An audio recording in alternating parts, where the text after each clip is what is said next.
பாரத்தை வைத்துவிடு, கலங்கி தவிக்காதே.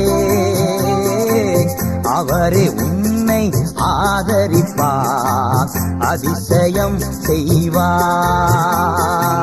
கர்த்தர் மேல் பாரத்தை வைத்துவிடு, கலங்கி தவிக்காதே.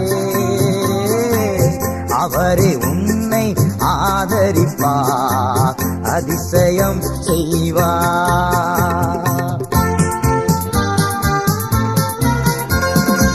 நீதிமான் தள்ளாத விடமாட்டார்,